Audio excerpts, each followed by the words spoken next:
The Hill will be providing live updates on Friday night as Senate Republicans seek to pass their tax plan. Before they can get to a final passage vote, Republicans need to go through a marathon voting session known as a vote-a-rama, where any senator can force a vote on any amendment.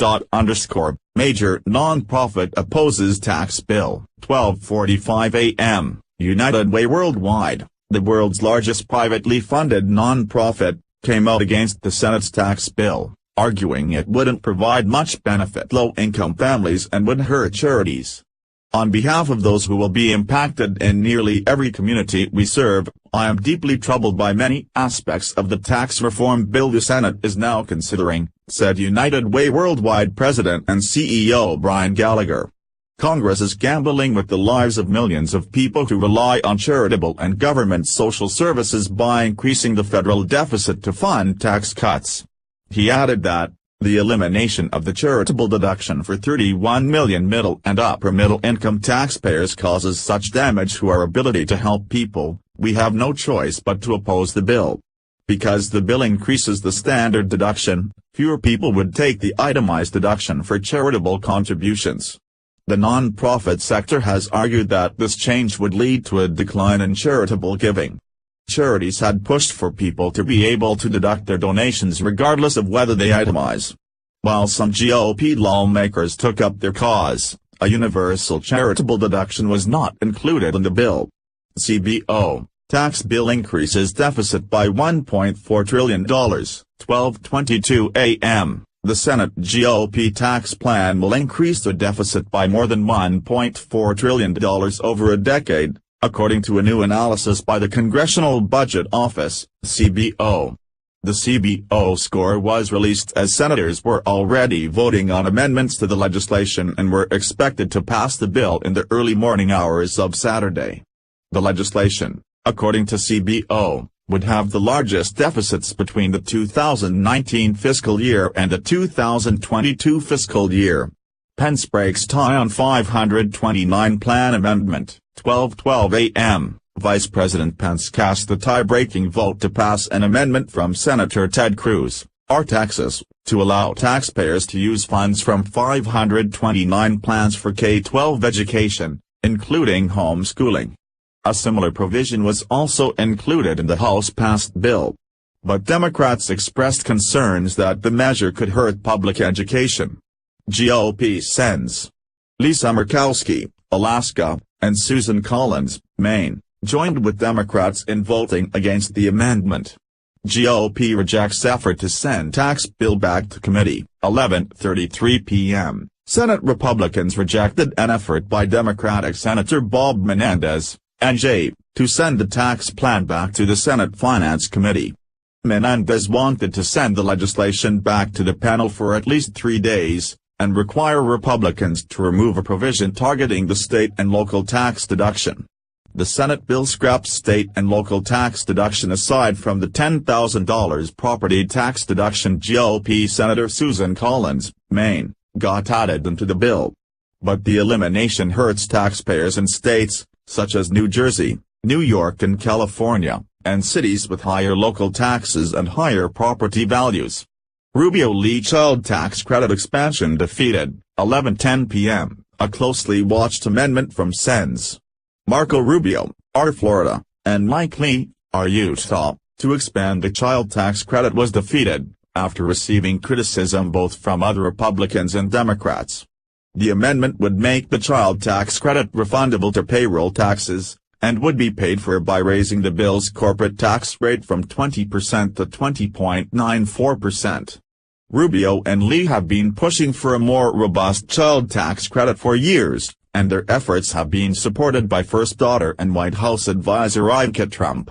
A number of conservative groups, as well as the National Association for Manufacturers, opposed the amendment because it would increase the corporate rate compared to the current version of the bill.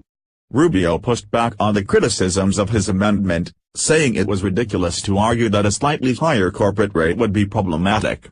Senate Finance Committee Ranking Member Ron Wyden, Dr. argued that Rubio and Lee stop far short of meaningful relief for many Americans with their amendment and criticized the temporary nature of their proposed expansion of the credit.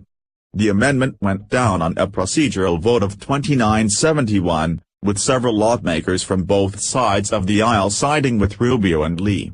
The amendment expanding child tax credit defeated, 10:51 p.m., Senator Sherrod Brown, D. Ohio, offered the first of two amendments expected to expand the child tax credit, but it was defeated on a procedural vote. The amendment would increase the credit to $2,500 for children under the age of 6 and index the credit to inflation. The amendment would be paid for by increasing the bill's corporate tax rate to 25%, terminating the corporate rate cut after 2027 and adjusting the top individual tax bracket. Under the current version of the bill, the corporate rate would be permanently cut from 35% to 20%. Sens. Marco Rubio, R. Florida, and Mike Lee, R. Utah, were expected to follow Brown in offering a separate amendment on the child tax credit. Their amendment would make the child tax credit refundable against payroll taxes and would be paid for by increasing the corporate rate to 20.94%. Brown said his amendment is preferable to the Rubio-Lee amendment because it's permanent and provides more tax relief for children at the most important time in their young lives. Senate Budget Committee Chairman Mike Hensey, R. Wyoming, said Brown's amendment would diminish the economic growth the bill would produce, and he raised the budget point of order on it. A motion to waive Hensey's point of order failed on a vote of 48-52. Senate GOP defeats effort to delay bill until Monday, 10:11 p.m. Senate Republicans defeated a push by Senate Minority Leader Charles Schumer, D.N.Y., to delay consideration of the GOP tax bill until Monday. Senators voted 48-52 on the motion to adjourn, falling short of the simple majority needed to stall the legislation.